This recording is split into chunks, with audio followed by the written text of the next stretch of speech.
That's pretty clear. As a philosophy or as a psychology, Gestalt psychology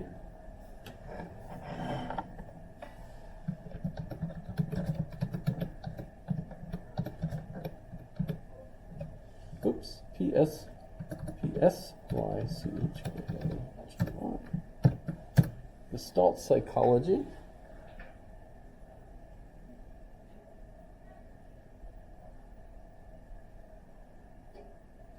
This, by the way, is interesting because if you've ever, at least I was once tested by a psychologist. They were trying to see if I was crazy or not. Well, I was applying to seminary. So you might think, well, gee, you're applying to seminary and this is the 70? You must be crazy. No, they're required to try to make sure that only non-crazy people get into seminary, if that makes sense. And so one of the tests that I had to have was a Rorschach test. And if you're familiar with the Rorschach test, this is where they have 50 ink blots. And the ink blots are bilaterally symmetrical. So you know what the original person, probably Max, I guess, or someone, maybe Wolfgang. In any case, they created these ink blots. You know, put ink on a piece of paper, blot on the other side of the page, and then open it, and you have a symmetrical image, right? And none of them look like anything, but the test is simply the psychiatrist showing you an ink blot and asking you to say what you see. And you know the game, you're supposed to see something, or you're crazy. So I've got to see something in this ink blot. And you can't just say it's a stinking ink blot. You know, you have to see something. So of course, for 50 guesses, you're basically trying to say, oh, it's a bat, it's a butterfly, and then you run out of bilaterally symmetrical things, and you have to come up with Spock. Well, oh gosh, they might not be Trekkies, you know. That might be crazy. I passed the test, by the way. I don't know how. Apparently, the main thing is you don't say, oh, that's my dad coming after me with a knife, or something like that. They're looking for sane responses, I suppose. In fact, today, I think if you take such a test, you probably wouldn't actually have a psychiatrist sitting there with a straight face trying not to give you any clues to how you're doing. Instead, you probably would have a screen, I guess. But so the idea is the Gestalt psychologist would try to figure out if you're sane because you can perceive things the way a normal person does, or you perceive them in a way that you categorize them the way a normal person does. That's obviously a social game. They're obviously using a particular template of things that you ought to be able to say this is.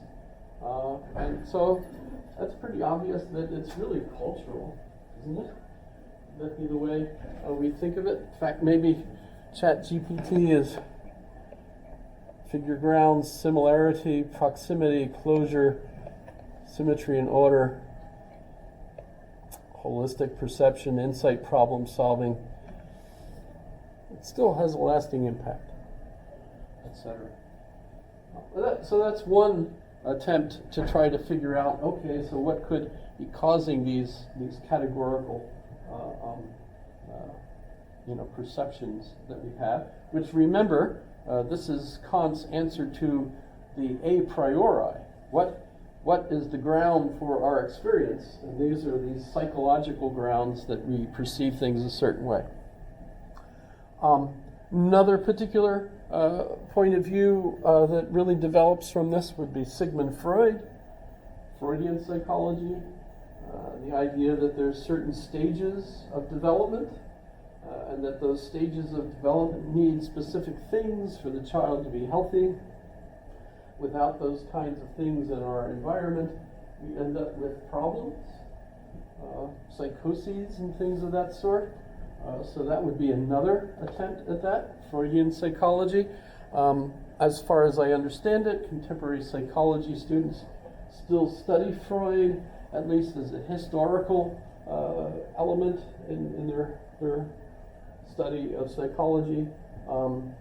Many of the things that Freud argued is not considered viable anymore, I suppose, although it does certainly seem like we go through stages. They might not be the same stages as he described them.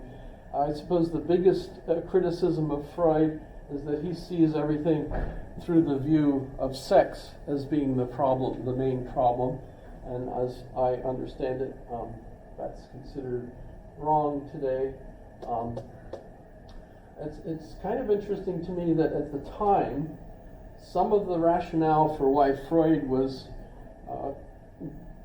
kind of describing psychology and the problems with psychoses and things, hysteria, kind of one of the weirdest things, hysteria, which is Greek for the uterus, is essentially a disease that they thought that women had, because they actually thought the uterus moves, and depending on where the uterus moved around in the body, it could even choke you.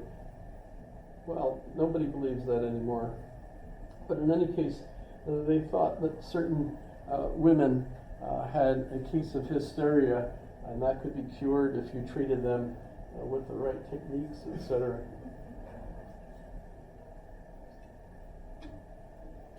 I don't think anybody's proven wrong yet, though, on that. Well, modern. Other than the floating uterus is not accurate, but The idea of hysteria associated with females? yeah, and then the given treatment being effective. Well, it actually does have a calming effect, I guess. But the thing is, the biochemistry that we understand now is, of course, the significant part of some of the differences between individuals. What kind of biochemistry are they experiencing? Because there's different types of hormones, and they're not all just called hormones, right? But biochemicals that we have that are certainly having an impact on that. So that's also part of what kind of organizes the way we view things. Is our biology is clearly much more complex than previously thought, and it certainly could have an impact. Where we look at things like IQ tests. That's kind of interesting to me that males who have an XY chromosome and females that have an XX, although that's of course within the norm, right? I do know one person who was a student here who has only one X chromosome. That's Turner's syndrome. In any case, you see statistics that indicate that individuals that have an XY chromosome tend to have a real wide statistical range associated with their behavior, so that they can be geniuses on the one hand and absolutely idiots on the other.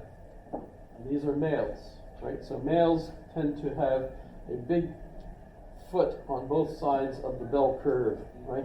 So you can have extremely stupid males and extremely brilliant males, not necessarily the same kind of intelligence. Today we talk about different kinds of intelligence. So you can have autistic savants and things. There can be females that are autistic savants, but basically it's a male thing. You have geniuses that win Nobel Prizes because of their discoveries in math and physics and stuff of that sort. The XX chromosome, however, when the two of them get together, they kind of have an impact on one another so that the individual becomes normal. So when you just have one X and a Y, the Y just triggers maleness, and the X basically then says, okay, and I can do whatever I want. So I can be really brilliant, or I could be really crazy, or I could be kind of normal. Who knows?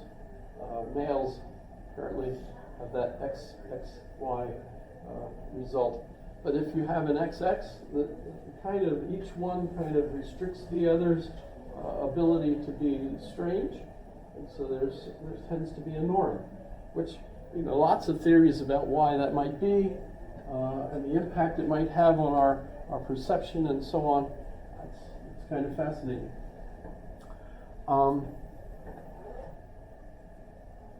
Jung, I should mention Jung, Carl Jung, when we talk about Jungian psychology.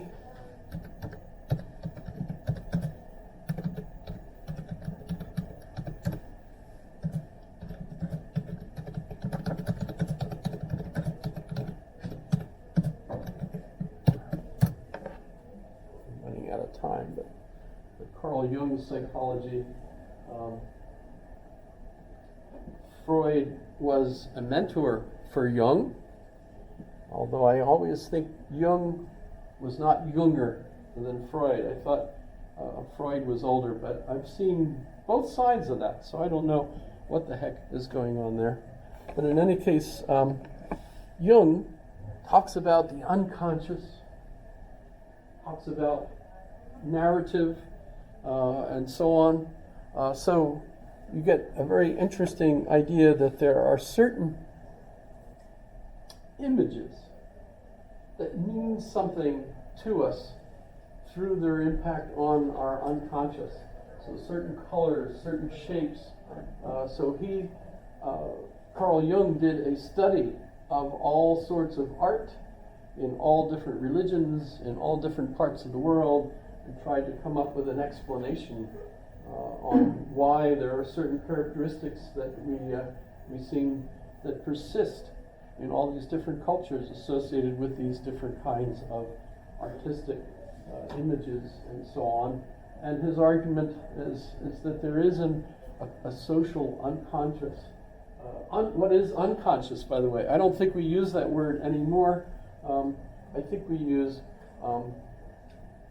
unconscious only in the sense that someone has been knocked out and something of that sort. But what he's using in this sense is that there's some kind of meaning in our collective unconsciousness that gives us a narrative, a story, or a meta-narrative if you look at the French contemporaries.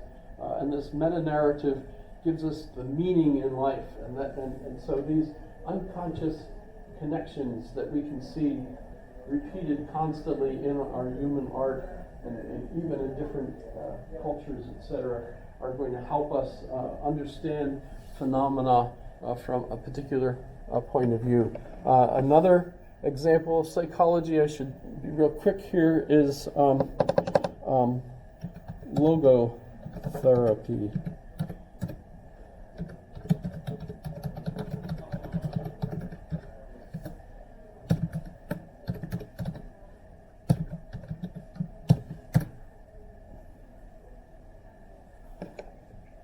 Yes, and I should mention that's associated with Viktor Frankl, who was a psychiatrist that was in the Holocaust. He was in 3 camps, but since he was a doctor, he was kept alive by the Nazis to treat people. And at the very last camp, when they put them all on the truck to take them away to shoot them, he was too tired to get on the truck, so he refused, and so they left without him, and as a result, he was still alive when the Allies arrived in the camp and rescued the people that were still alive there. And then he went on to have a long career in psychiatry and developed what is called meaning therapy. The idea that individuals that have problems in life can be helped by the psychiatrist helping them develop the meaning of their life. So focus on a narrative that explains why they ought to be behaving a certain way and why life is treating them this way. It gives them that idea that there's there's a purpose for them there. Remember one woman he interviewed who had been in the Holocaust, and she had this bracelet with all these little teeth on it, and he asked her where the teeth were from, and she said these were teeth from all of her different children that were killed in the Holocaust. So she didn't have any of her children. And he asked her, well, how do you keep on living then? What's your meaning? What's the meaning you have in your life? She said after the Holocaust was over, she started an agency in Israel for orphan children.